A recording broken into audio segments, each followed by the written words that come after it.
Republican Congressman Duncan plans on pleading guilty to one of the 60 criminal charges against him related to illegal use of campaign finance money. So he had used some of his campaign funds for all sorts of personal reasons, and of course that's against the law.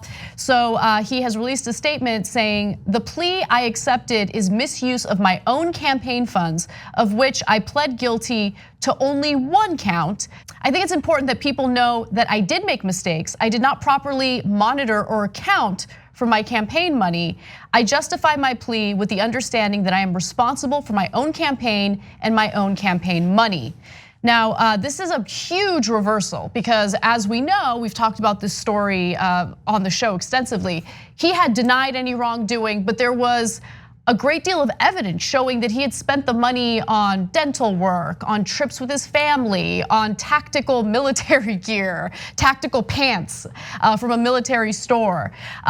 He also golf, exactly. So all sorts of personal things that he's not supposed to use that money for. He also said, "I'm confident that the transition will be a good one," referring to his seat in Congress. "My office is going to remain open. We're going to pass it off to whoever takes this next seat. I think it's important to keep the seat a Republican seat." Well, it's not up to you. And so it's really unclear whether he's going to resign, but it seems like he's giving us a little bit of a hint that he plans to. Okay, so look, he might be going to prison, so that would be excellent, and of course he should. One of the other things he spent the money on was flying his pet rabbit across the country. Another thing he spent money on was his 5 affairs.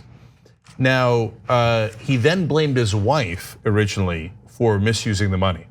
Pretty sure she didn't spend it on the affairs. So now he's turning around and saying, "Well, I hope my wife doesn't get any prison time for this, and I'm accepting responsibility." Are you?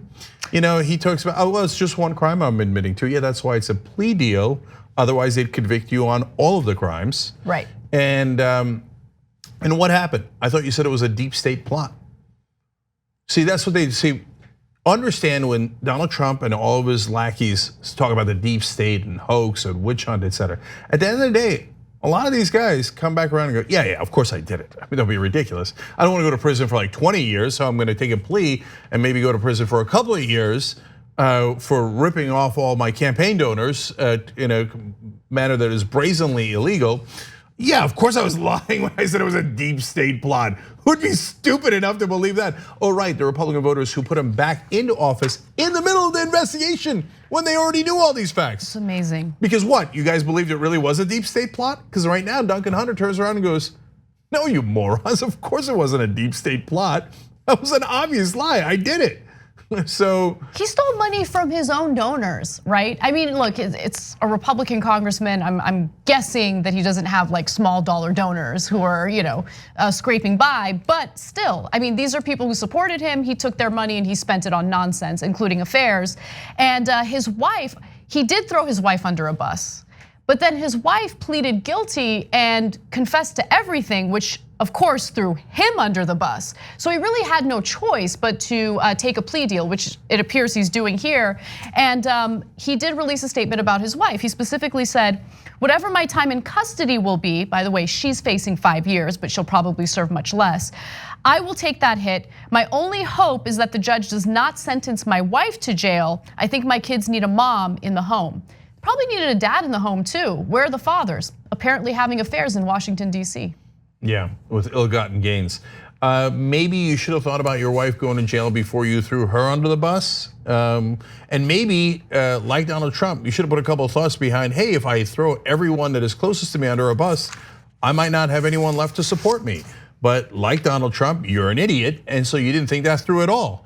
And now come around and have to admit that you were in fact guilty. And this is the easiest prediction of all time. Later, when he gets out of prison, he'll say, "Well, no, I mean, did I plead guilty? Did I serve time? And nah, but I didn't really mean it. It was a deep state plot all along." You know he's going to do that. Everybody knows he's going to do that. These are the greasiest, worst people in America. I mean, how could you not see through this guy? But he was narrowly reelected last time. This time around, the same Democrats in the campaign. And you should support someone who actually isn't corrupt. How about that for a change? Amar Kampa-Najjar is an excellent candidate. He was a Justice Democrat, and that means he doesn't take corporate PAC money, let alone abuse it like Duncan Hunter did illegally. So whether you agree 100% with his politics or not in that district, at least you know he's clean. That would be a nice change for your district. So if you want to find out more about him, it's campacampaign.com, CAMPA campaign.com, campacampaign.com. A great, solid progressive in that district, but most importantly, clean and uncorrupted. Thanks for watching The Young Turks, really appreciate it. Another way to show support is through YouTube memberships. You'll get to interact with us more. There's live chat emojis, badges. You've got emojis of me, Anna, John, JR, so those are super fun. But you also get playback of our exclusive member-only shows and specials right after they air. So all of that, all you gotta do is click that join button right underneath the video. Thank you.